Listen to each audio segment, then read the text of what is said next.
Saudara-saudara yang dikasihi Tuhan, Shalom, selamat pagi dan salam sehat bagi kita semua. Kembali kita berjumpa dalam Renungan Harian Toraya, edisi Jumat 13 November 2020.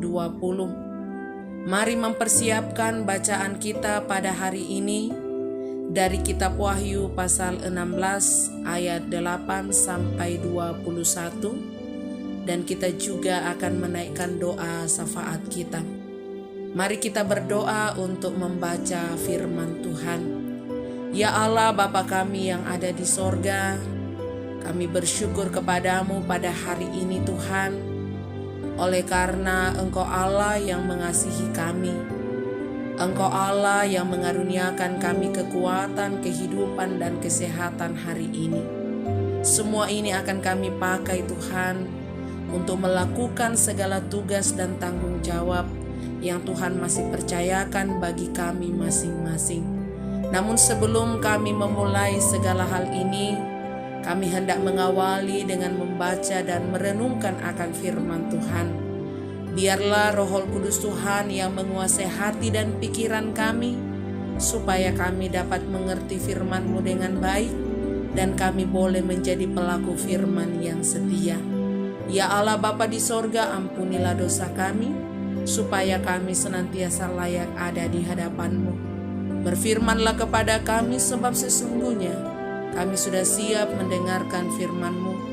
Di dalam nama Tuhan kami Yesus Kristus, firman yang hidup, kami berdoa kepada Bapa di sorga. Amin. Kitab Wahyu pasal 16 ayat 8 sampai 21 firman Tuhan. Dan malaikat yang keempat menumpahkan cawannya ke atas matahari, dan kepadanya diberi kuasa untuk menghanguskan manusia dengan api. Dan manusia dihanguskan oleh panas api yang dahsyat. Dan mereka menghujat nama Allah yang berkuasa atas malapetaka itu, dan mereka tidak bertobat untuk memuliakan Dia. Dan malaikat yang kelima menumpahkan cawannya ke atas tahta binatang itu, dan kerajaannya menjadi gelap, dan mereka menggigit lidah mereka karena kesakitan. Dan mereka menghujat Allah yang di sorga karena kesakitan dan karena bisul mereka. Tetapi mereka tidak bertobat dari perbuatan-perbuatan mereka. Dan malaikat yang keenam menumpahkan cawannya ke atas sungai yang besar, sungai Efrat, lalu keringlah airnya, supaya siaplah jalan bagi raja-raja yang datang dari sebelah timur. Dan aku melihat dari mulut naga, dan dari mulut binatang, dan dari mulut nabi palsu, itu keluar 3 roh najis yang menyerupai katak. Itulah roh-roh setan yang mengadakan perbuatan-perbuatan ajaib, dan mereka pergi mendapatkan raja-raja di seluruh dunia untuk mengumpulkan mereka guna peperangan pada hari besar, yaitu hari Allah yang Maha Kuasa. Lihatlah aku datang seperti pencuri. Berbahagialah dia yang berjaga-jaga dan yang memperhatikan pakaiannya, supaya ia jangan berjalan dengan telanjang dan jangan kelihatan kemaluannya. Lalu ia mengumpulkan mereka di tempat yang dalam bahasa Ibrani disebut Hermagedon. Dan malaikat yang ketujuh menumpahkan cawannya ke angkasa. Dan dari dalam bait suci kedengaranlah suara yang nyaring dari tahta itu, katanya, sudah terlaksana. Maka memancarlah kilat dan menderulah bunyi guruk, dan terjadilah gempa bumi yang dahsyat, seperti belum pernah terjadi sejak manusia ada di atas bumi. Begitu hebatnya gempa bumi itu. Lalu terbelahlah kota besar itu menjadi 3 bagian, dan runtuhlah kota-kota bangsa-bangsa yang tidak mengenal Allah. Maka teringatlah Allah akan Babel yang besar itu untuk memberikan kepadanya cawan yang penuh dengan anggur, kegeraman murkanya. Dan semua pulau hilang lenyap, dan tidak ditemukan lagi gunung-gunung, dan hujan es besar seberat 100 pon jatuh dari langit menimpa manusia,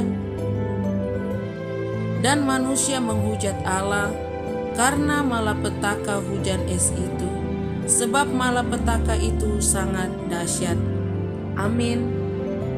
Itulah firman Tuhan yang boleh kita dengar. Yang berbahagia ialah kita yang selalu merenungkan dan selalu melakukan firman ini dalam sepanjang kehidupannya. Saudara-saudara yang dikasihi Tuhan, dari kitab Wahyu pasal 16 ayat 8 sampai 21, oleh renungan harian Toraya diberikan tema keadilan Allah ditegakkan. Setiap perbuatan pasti ada resiko atau konsekuensinya. Lebih-lebih ketika perbuatan itu dapat merugikan orang lain atau lingkungan alam sekitar. Perbuatan yang seperti ini bagi pelakunya pasti ada hukuman walaupun berbeda jenis hukumannya. Saudara-saudara yang dikasihi Tuhan, bacaan kita hari ini mengungkapkan tindakan Allah kepada manusia dan sekaligus lanjutan dari bacaan kita kemarin. 3 malaikat telah menumpahkan cawannya. Malaikat yang keempat sampai malaikat yang ketujuh gilirannya menumpahkan cawannya ke tempat yang berbeda. Ada yang ditumpahkan ke atas matahari, ke atas tahta binatang, ke sungai-sungai besar dan ke angkasa. Ini menandakan bahwa tidak ada satupun yang bisa luput ketika Allah menegakkan keadilan kepada kebebalan manusia. Setiap murka Allah yang dituangkan ke dunia tidak membuat mereka bertobat. Kegelapan hati mereka semakin menjadi-jadi. Peristiwa ini mirip seperti yang terjadi pada diri Firaun, di mana Allah mengeraskan hati Firaun. Demikian juga dengan manusia akhir zaman, di mana Allah mengeraskan hati yang gelap menjadi lebih pekat. Saudara-saudara yang dikasihi Tuhan, betapa ngeri kedahsyatan murka Allah serta kebinasaan yang diakibatkannya. Untuk itulah kita harus berjaga-jaga, sebab hari murka Tuhan tersebut seperti pencuri. Berjaga-jaga adalah sifat sejati seorang beriman. Kita yang kini tertekan secara rohani karena melihat kejahatan makin biadab dan makin menjadi-jadi, boleh terhibur bahwa semua itu kelak akan dimusnahkan dan ditiadakan oleh murkanya yang adil. Karena itu, berbahagialah kita yang saat ini tetap setia dan senantiasa berjaga-jaga, karena kita tidak tahu kapan Kristus datang kembali menegakkan keadilannya di bumi. Amin. Mari kita berdoa. Ya Allah, Bapa kami yang ada di sorga, kami datang mengucap syukur kepadamu ya Tuhan, oleh karena Engkau telah menyapa kami dengan firman-Mu, di mana kami harus senantiasa berjaga-jaga, senantiasa memperhatikan laku kami di tengah-tengah kehidupan ini, supaya kami senantiasa berkenan hidup di hadapan Tuhan. Bapa di dalam sorga, saat ini Tuhan kami berdoa, bersyukur atas segala penyertaan Tuhan yang akan dinyatakan di tengah-tengah kehidupan kami. Lanjutkanlah pemeliharaan-Mu kepada kami sepanjang hari ini, terkhusus bagi jemaat Tuhan yang akan melakukan segala tugas tanggung jawab mereka masing-masing, baik itu di dalam pekerjaan, dalam usaha, pendidikan anak cucu kami. Tuhan, kiranya Engkau memberikan kekuatan, memberikan kesehatan, keteguhan iman, sehingga dapat melakukan segala tugas tanggung jawab ini dengan baik. Dan tetap kami percaya Tuhan, bahwa Engkau senantiasa membuka segala kemungkinan untuk kami boleh menikmati berkat-berkat-Mu di dalam hidup ini. Ya Allah Bapa kami yang ada di sorga, kami berdoa kepadamu Tuhan, jikalau ada di antara jemaat kami yang sementara mengalami pergumulan atau sementara menyelesaikan persoalan, kami memohon Engkau hadir memberikan kekuatan, Tuhan menopang, Tuhan teguhkan iman mereka, sehingga ketika mereka menghadapi persoalan dan menyelesaikan, mereka tidak putus asa, tetapi mereka terus mengandalkan Tuhan serta percaya bahwa pada waktunya mereka akan menyelesaikan pergumulan ini dengan baik. Dan disitulah Tuhan, jemaat-Mu akan mengagungkan dan memuliakan nama Tuhan. Ya Allah Bapa kami yang ada di sorga, kami juga datang berdoa kepadamu bagi kekasih-kekasih kami yang mengucap syukur oleh karena berbagai berkat Tuhan yang dialami saat ini.